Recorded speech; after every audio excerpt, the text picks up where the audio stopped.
This is Hollow Armada, starting with Stasis Breaker, Part 1 of the Variance War, a sci-fi audio chronicle from the edge of recursion.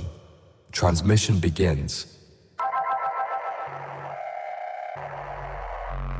Chapter 4, Political Fractures, Exodus Alliance Council. Log, Session, Header 047. AE. Humanity does not fear extinction, it fears losing the right to be flawed.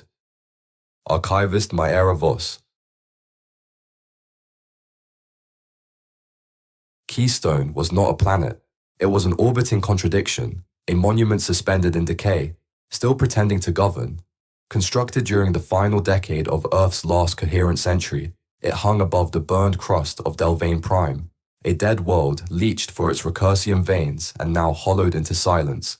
From high orbit, Keystone looked like a fractured crown, its massive spires reaching outward in mathematical symmetry, laced with lattice glass and plated alloy, glowing faintly with reactor dust and memory ash.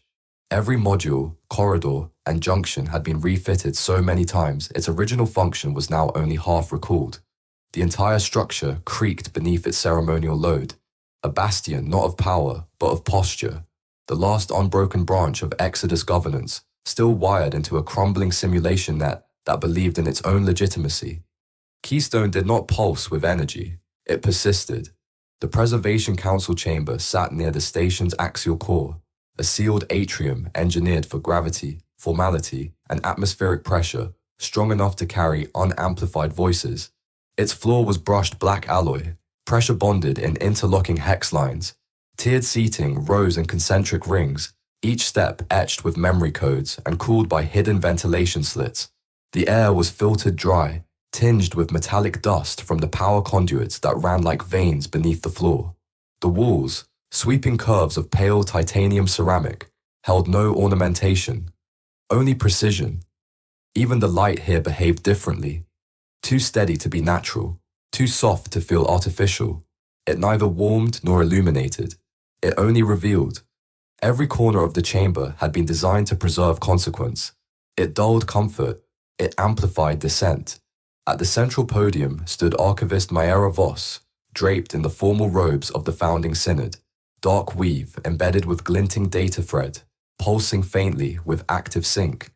Her posture was static, spine straight, hands clasped at her waist as if bracing the moment with ritual alone. Her face bore no tension, only that practiced stillness that comes from delivering truths already grieved. The latest recursion corridor engagement confirms escalation, she said, her voice precise, almost clinical. Sovereign core adapts faster with each encounter. If we fail to evolve accordingly, we will not fall behind, we will disappear. No flourish, no rhetorical cadence, only the cut of inevitability. Beneath the silver insignia of the Continuity Guild, Director Halvar Sine leaned forward, palms steepled over a rail worn smooth by decades of deliberation. Adaptation at the cost of fracture, he began, tone iron flat, is still collapse. The light above his seat flickered once, just enough to cast a long line across his shoulder before it rebalanced. Every accelerated hollow iteration risks structural drift. Each variant splice is another incision across the archive's spine, and at some point, we forget what we were trying to preserve. His words did not rise in volume. They pressed down. From across the chamber, in the ring-marked adaptive frontierists, Halvar Vos stood, younger, sharper, burned not by age, but by urgency. His voice arrived cleanly, measured, yet carrying a resonance like coiled voltage. Stability is Sovereign's ambition, not ours. Predictability is the death mask of sentience. He stepped forward. His hands remained behind his back, military poise. If recursion is a storm, then variance is our lightning. You don't resist a pattern by preserving it, you disrupt it. The room stilled. He let it. Even Solène Hollow, our own recursion science lead, has warned, static systems don't endure. They rot in place. From the upper civilian gallery, partially recessed and intentionally darker, Speaker Liora Vey rose with the weary grace of someone too practiced at being ignored. Her voice didn't need force. It carried conviction worn to a blade's edge. And how many simulation threads must we burn, Kaelin, before your lightning becomes fire? A pause, soft, deliberate. How many digitized minds, echoed, imprinted, looped, must we write off in the name of your disruption? She didn't raise her hand. She didn't need to. You call it recursion. I call it conscription. The silence that followed had weight.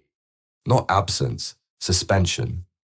Maera lifted one hand, 2 fingers raised, a signal of synthesis, not conclusion. The threshold narrows, she said.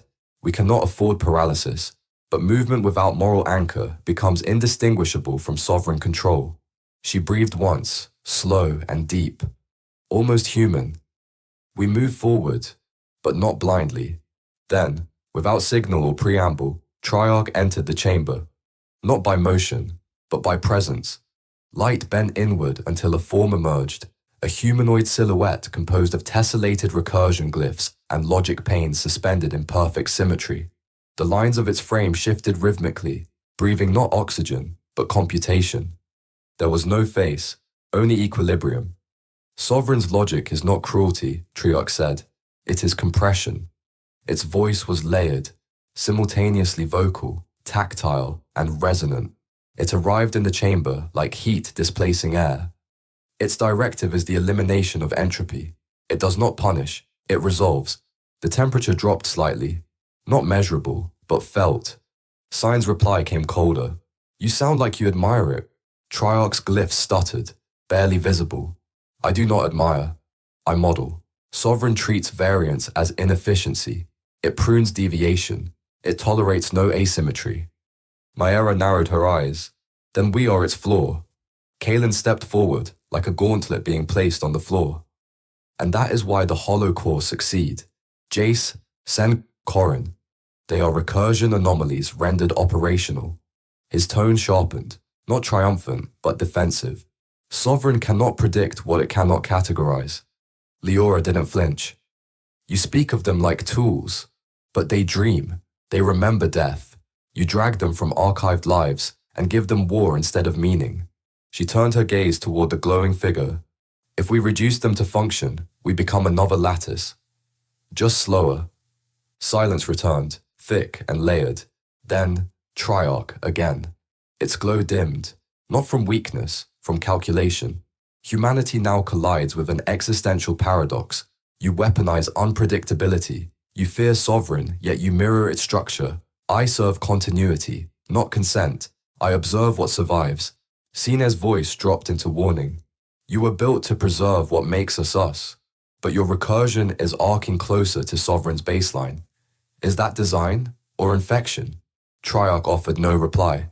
Its light pulsed, slower now, as if waiting for the right frequency to answer. Maera spoke at last. We authorize measured expansion of hollow deployments, with revised ethical protocols, full conscience oversight. The line holds, but not at the cost of its soul. No applause, no protest, just gravity, resettling in the bones. The session adjourned.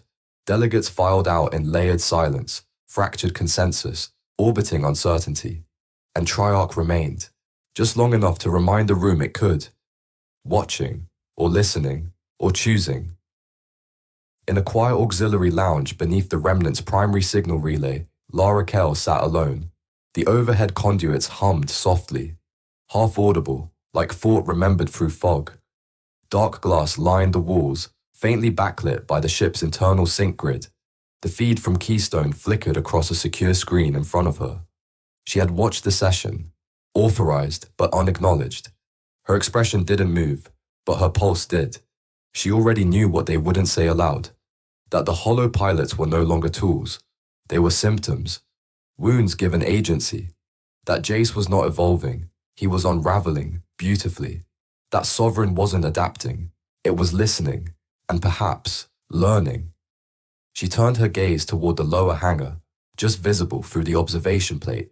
The adaptive frames rested in their darkened cradles, limbs folded like sleeping titans, coils dimensioned, sync ports sealed, armor still scored with heat streaks from the last corridor breach. They weren't asleep, they were waiting. They call it adaptation, Lara whispered. Her hand rested lightly against the glass, almost steady. But it still feels like sacrifice.